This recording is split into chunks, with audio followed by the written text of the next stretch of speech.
Cyber city Gurugram के civil line स्थित स्वतंत्रता सेनानी जिला परिषद भवन में आज नगर निगम के सदन की सामान्य बैठक का आयोजन किया गया। बैठक की अध्यक्षता नगर निगम की मेयर मधु आजाद ने की। बैठक में गुरुग्राम के विकास से जुड़े विभिन्न प्रस्तावों पर चर्चा करते हुए उन्हें पास किया गया। वहीं बैठक में निगम पार्षदों ने अपने क्षेत्रों की समस्या और विकास कार्यों के प्रस्ताव सदन के समक्ष रखे। बैठक में मेयर मधु आजाद ने अधिकारियों को निर्देश देते हुए कहा कि इस बार होने वाली बरसात में किसी भी सूरत में जल भराव नहीं होना चाहिए।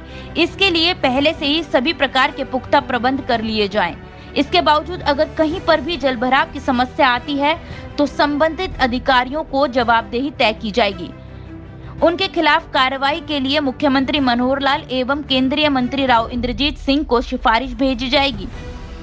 इसमें सबसे बड़ा मुद्दा तो जो हमारी सीवरेज से लेकर है रिलेटेड, क्योंकि रेन सीजन हमारा आने वाला है। इससे रिलेटेड क्योंकि हमारे आदरणीय सीएम मनोहर खट्टर जी का और हमारे आदरणीय राव इंद्रजीत जी का स्पेशली कि भी अब की बार शहर में जल भराव ना हो, उससे पहले ही हम अपना काम करें। तो जीएमडी को भी आदेश दे दिए हैं और हमारे निगम को भी। तो इस चीज़ के लिए मैंने भी एक दौरा करा था बीच में और बात भी करी थी।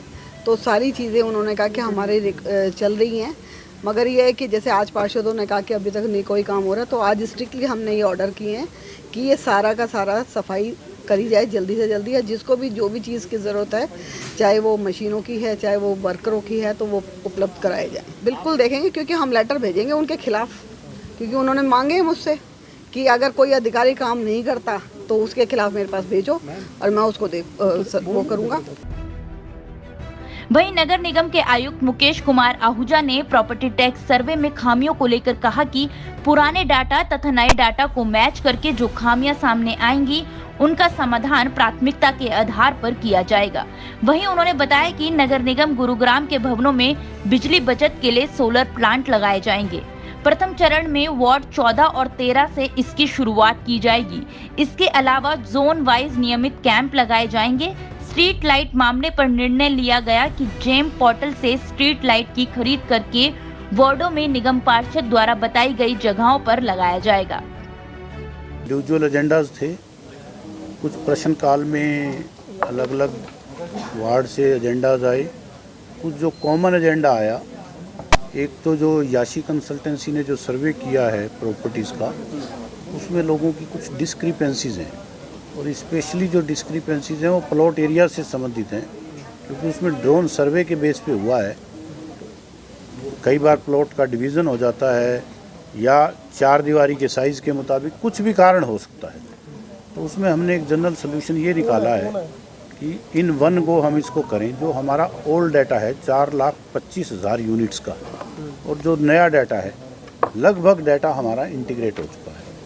उस इंटीग्रेटेड पुराना डाटा और नए डाटा में देखेंगे कि कहाँ कहाँ प्लॉट एरिया में वेरिएशन है। जहाँ जहाँ वेरिएशन आएगी वहाँ हम श्यो मोटो कोग्निजेंस लेंगे कि इस वेरिएशन का कारण क्या है। अगर डिवीज़न की वजह से है देन इट इज़ ओके। अगर कहीं मेजरमेंट की और कैलकुलेशन की गलती है तो उसमें हम टीमें लगा के अगर वेरिफिकेशन की ज़रूरत हुई तो वेरिफिकेशन कराएंगे। अगर बिना वेरिफिकेशन के होता है तो उसके हम करेक्टिव स्टेप्स लेंगे। एक तो ये है। दूसरा, जो इन जनरल जो ग्रीवांसीज आ रही हैं उसके लिए हमने 3 वार्डों में, वार्ड 17, 18, 14, 15 इसमें पहले कैंप्स लगाए थे। वो एक लंबी प्रक्रिया रह जाती है, एक दिन के अंदर कई बार सभी लोग नहीं भी आते। तो हम चारों जोन्स के अंदर अलग अलग ग्रीवांसीज के लिए जो प्रॉपर्टी सर्वे से रिलेटेड हैं टीम्स को स्टेशन करेंगे। वो टीम्स 7 डेज ए वीक जैसे रहता है वर्किंग डेज में, वो वहाँ पे लोग अपना रजिस्टर करा सकते हैं। वो जो रजिस्टर कराएंगे तो उसके ऊपर निश्चित रूप से कार्रवाई करेंगे। वहीं बैठक में विभिन्न स्थानों पर लगे साइन बोर्ड के बारे में निर्णय लिया गया कि सभी संयुक्त आयुक्त अपने अपने एरिया में सर्वे करवाएंगे तथा जो साइन बोर्ड गलत लगे हुए हैं उन्हें हटाया जाएगा। शहर में जगह जगह लगने वाली विज्ञापन सामग्री के लिए भी जगह चिन्हित की जाएगी। बैठक में निगम आयुक्त ने सभी कार्यकारी अभियंताओं को निर्देश दिए कि वे इसी सप्ताह जलभराव वाली जगहों पर पर्याप्त संख्या में मशीनरी लगा दें। गुरुग्राम से वी न्यूज़ के लिए विजेंद्र कुमार की रिपोर्ट।